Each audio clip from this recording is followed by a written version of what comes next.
Good morning, everybody. Mike Wright, Edge Home Finance, coming to you on another beautiful Wednesday.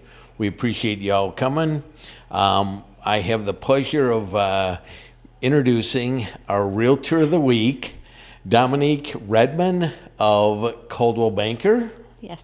Fantastic, in the DT team, right? Yes, thanks for having me. Yeah, I appreciate you being here. Thank you very, very much. What had attracted me to you a lot was Danny spoke so highly of you, and after we get done with our interview, I said, "Who on your team can I bring on as your Realtor of the Week?" Right? He immediately just said you. Aw. So you come with Thanks, great Danny. accolades, huh, Danny? Good job. Thank you. But we're talking about him doing the videos and his energy and his passion for the business. But then he comes from a big family and pretty cool. Yeah. How did you ultimately end up getting? Well, we'll go way back. Mm-hmm. Tell me about your upbringing. Wisconsin person. Yes, small town in central Wisconsin, Athens. Okay. So very, very small. And so then you lived. When did you move to Minnesota?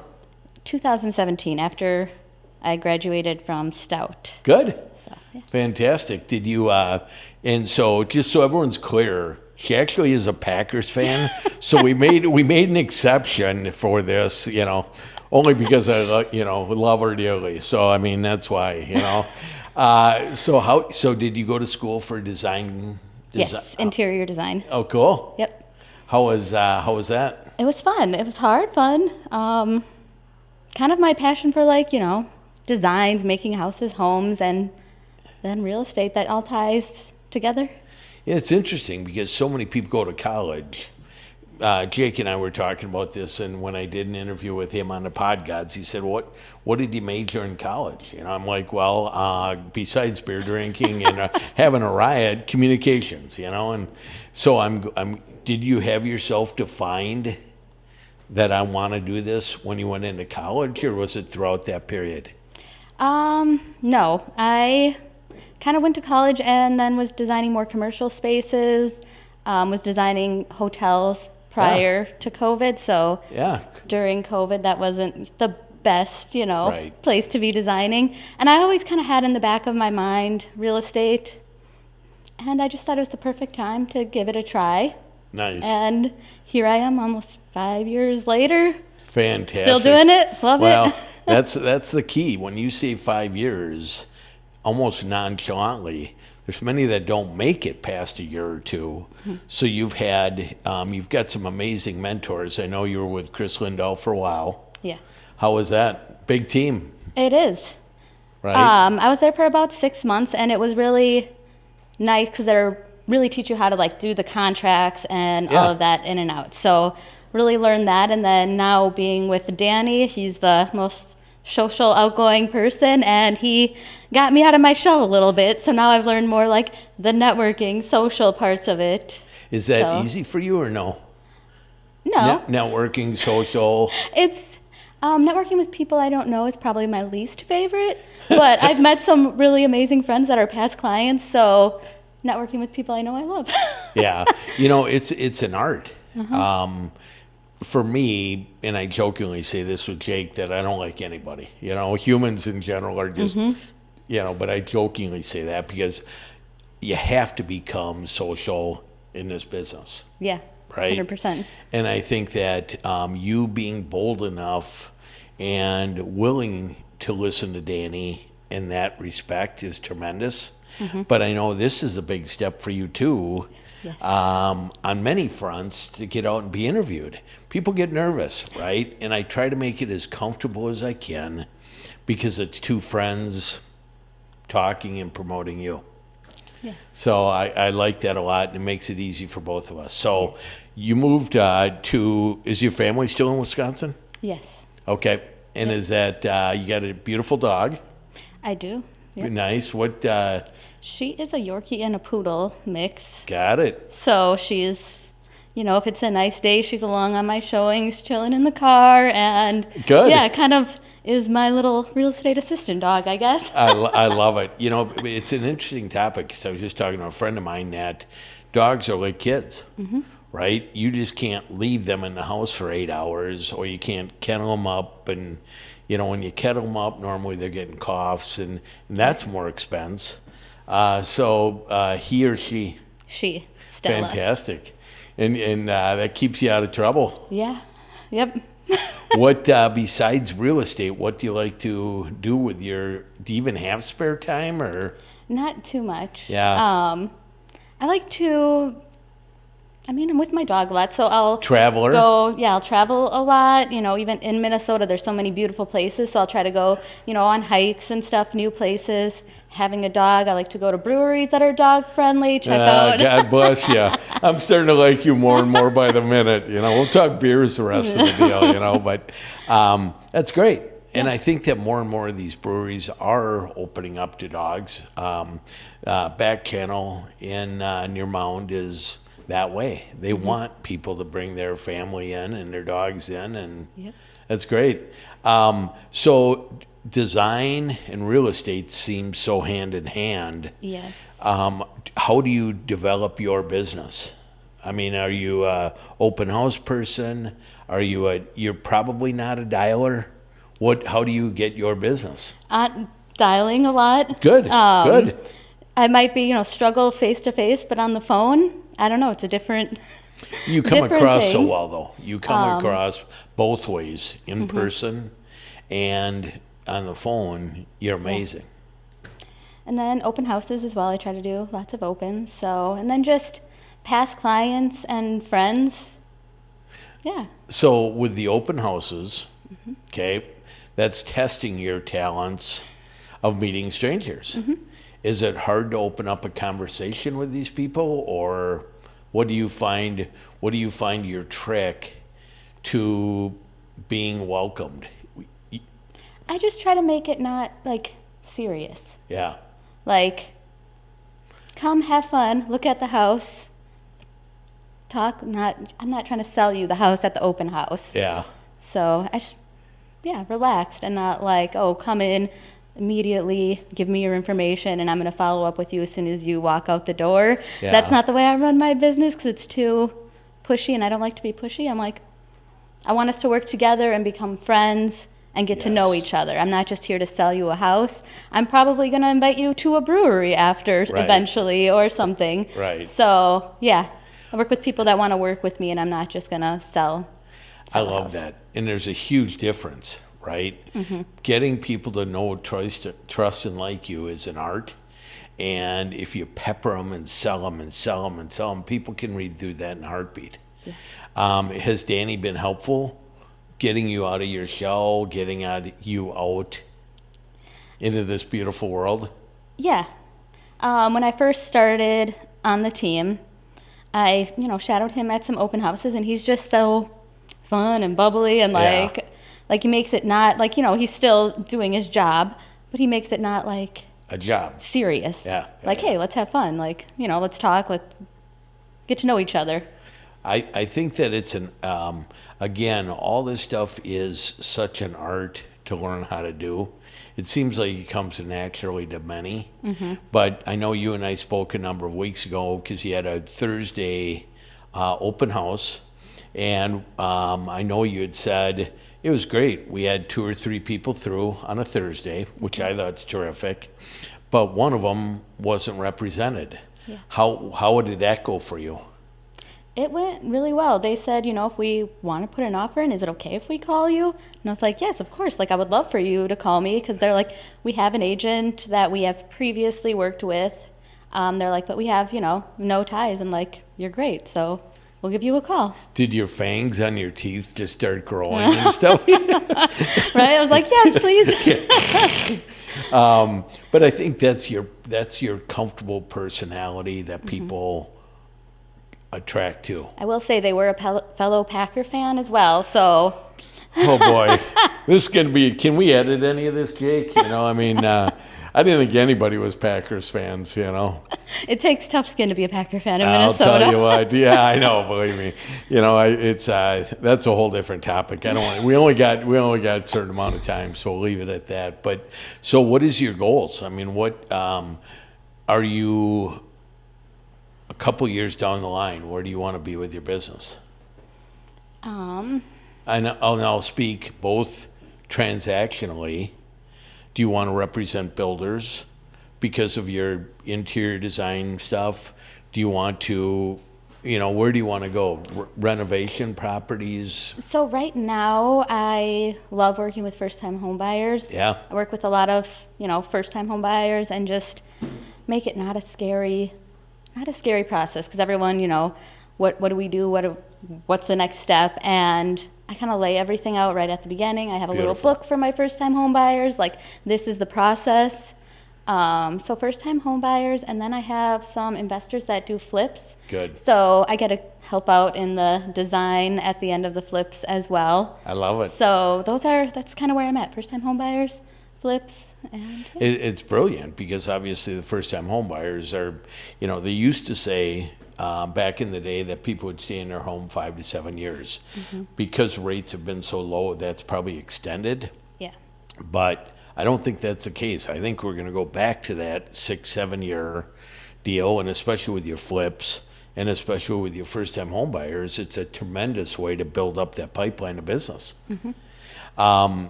There's some amazing first-time homebuyer programs out there, speaking from the mortgage front, right? Yep. And so I just think it's ideal because people can walk in with pretty minimal out of their pocket. Yeah. Yeah, good. So do you see yourself wanting to grow a team? Or are you going to follow Danny in his footsteps and grow the empire together with him?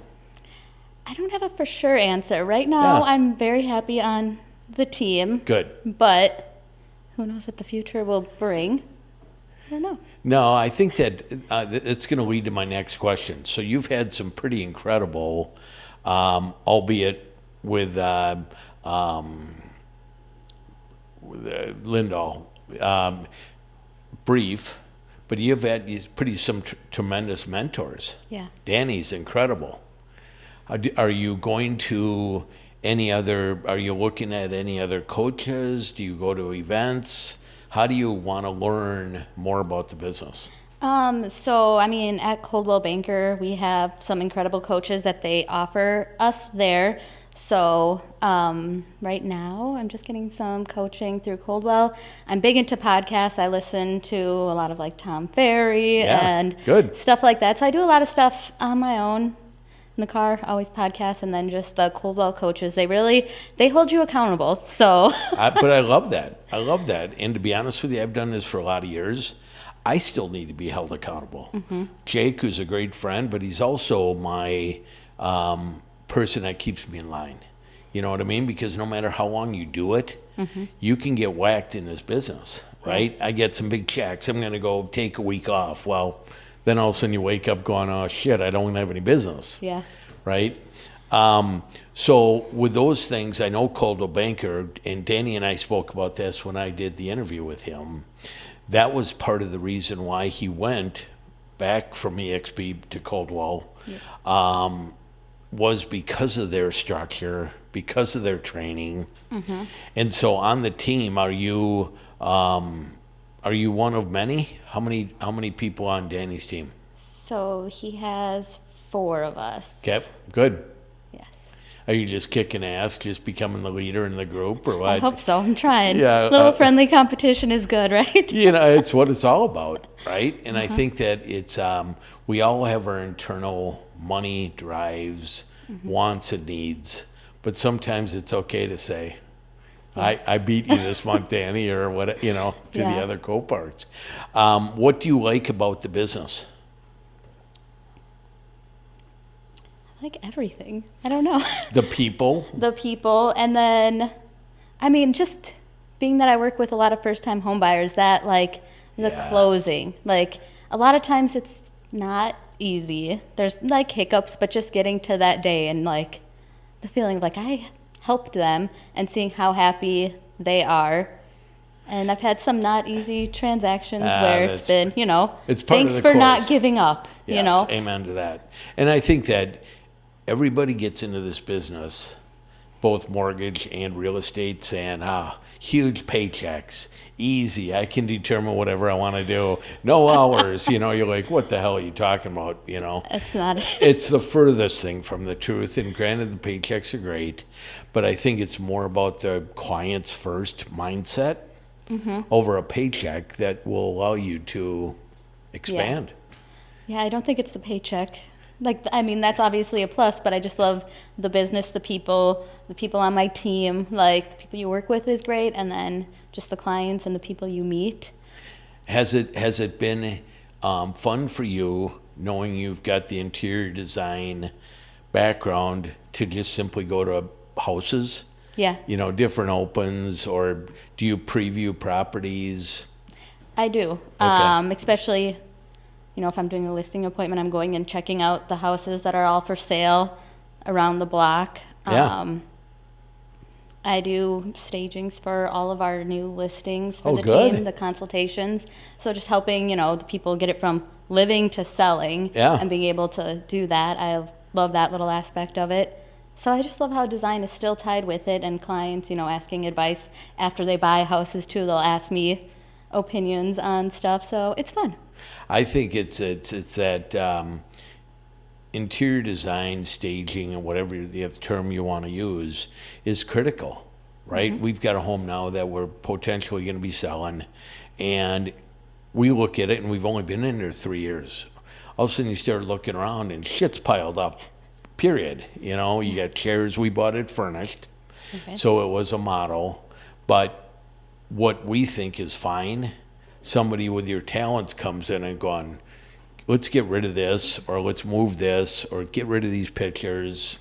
Yep. We don't need that Packer picture sitting up on the wall, one of these type deals, I don't have that. I'm just saying, just in case. We'll have to get you one. Yeah, that's right. That's right. Well, we almost loved Favre. I mean, he was good. Now we got your running back, so. Yeah, I know. I'm a little salty still about that. That's all right. You're young. You get love. We do. So I appreciate you coming on. Tell me the strengths and weaknesses of Danny. We're going to give him, I did nothing but praise the guy, but what do you like about him as your team lead?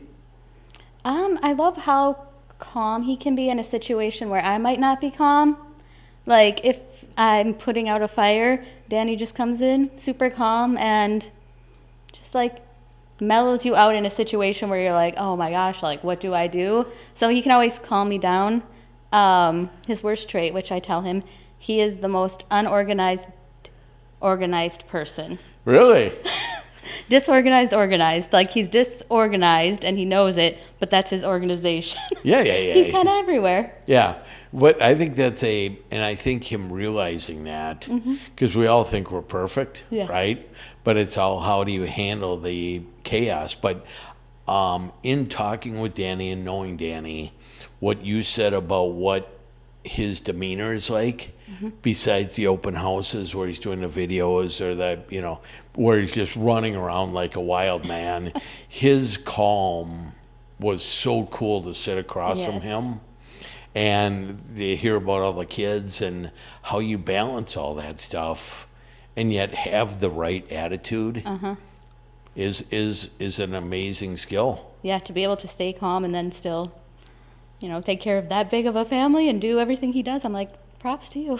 Well, but he's got his immediate family, but then he also has you guys as family. Yep. That he cares tremendously about your success, right? I mean, as much as it, again, is a paycheck for him, it's you and your success. Yeah.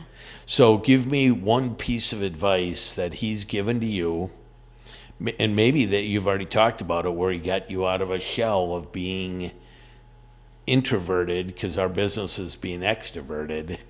What skill has he taught you that you will be forever indebted to him? Oh gosh, I don't know if it's a specific skill, but just like seeing him, I guess, like, it's not that serious. You don't have to, I don't know. I feel like it's just not that serious. Just go out, have fun. It's really like, that's all it's about, going out and having fun, I guess. Well, and I think it's in our business, it gets goofed up because you start seeing people spending 300, 400, 800, first-time home buyers, first walking into a home. It's like, it gets intimidating, right? And they're spending a lot of money and they're disclosing a lot of information. So your calm that you've learned from Danny is a incredible asset. And that will be, I know you're not new, but reasonably new as of 2020 into this business. And how you react to things will speak volumes to your people that are sitting there on the other side going, holy shit, what do we do? Yeah. Right? You've talked about some issues with closings. Were they issues that were unforeseen or that you've learned from, or problems with the houses? I feel like I've had all of it. Yeah. A lot of unforeseen issues once you get an offer accepted and get to the lending side. There's stuff, buyers might not have disclosed when they're doing the original application. That never happens. What are you talking about, I mean, there was one time where it was every lender was, nope, can't do it, nope, can't do it, nope, can't do it. And I got to the fourth one, they're like, I got it. And we got to the closing table after being told no 4 times. And I feel like most agents would have given up. My mentor was telling me, just give up. And I was like, no, I'm going to get them this house. I love it. And so that's like one of the moments where I was like, yeah, I'm staying in real estate. Yeah, I can see you succeeding. And I think you got a heart of gold. They always talk about us being up in the Midwest as being hardest workers. But I think it's also the heart and the passion for what you do. And I can tell you have that with these first-time home buyers and the love you see from that. So one of the skills that a realtor has when dealing with clients is following up, right? 6 months, a year, anniversaries, kids. How do you track all that? That was one of my downfalls at the beginning of my career, was just the following up. Now I just have, we do a lot of client appreciation events throughout the year. So in the summers we do barbecues. In the winter we have a big winter wonderland event with marshmallow roasting, horses. I always send Christmas cards. Good. And then I send football schedules. It has Vikings and Packers on it to all my past clients. I love it. So everyone gets a football schedule every year, send Christmas cards, and then our client appreciation events. Politically correct. This lady's pretty damn smart, if you ask me. But I think it's so cool, and I think that a handwritten note or even a text to say, "How's your day?" Yeah. Right? Are so soft, and you're not selling, but it keeps you top of mind. Yeah. We've talked in the show many times where a realtor I don't even work with and another loan officer who are married, they send me an anniversary and a birthday card. And I'm thinking, handwritten, it is the coolest thing that you get, because we all like Facebook. Yeah. Oh, like, happy birthday, la, la, la, la, and you're going, oh, yeah, me. But when somebody takes the time to write a note, yes, handwritten, it's beautiful. It means so much more, I think, and handwritten. I can certainly tell when he writes it versus when she writes it. That's for damn sure. So I appreciate you coming on. Yes, Thank you very much for being our Realtor of the Week. Danny, good call, my friend. I appreciate you introducing the two of us, and I look forward to getting to know you more. Thank you. And seeing your business flower, right? Yes. But thank you very much for coming on for the Realtor of the Week. And thank we you. appreciate this. Dominique is an amazing soul. If you want to reach out to her for her, whether it's staging assets, interior design assets, or just to build another friendship with a realtor, feel free to connect. It's a small business and you're going to run into one another, so why not have an asset on your side? For all you in this Realtor Connect group, thank you very much for being here again. Another Wednesday under our belt, another extremely talented Realtor of the Week. please come and visit us on YouTube, where you're going to be able to see this full interview and take tidbits out. But we're also on Instagram. So visit us, ask your friends to join, but more importantly, learn from the best. So thank you very much, my friend. Appreciate you being here. Thank you.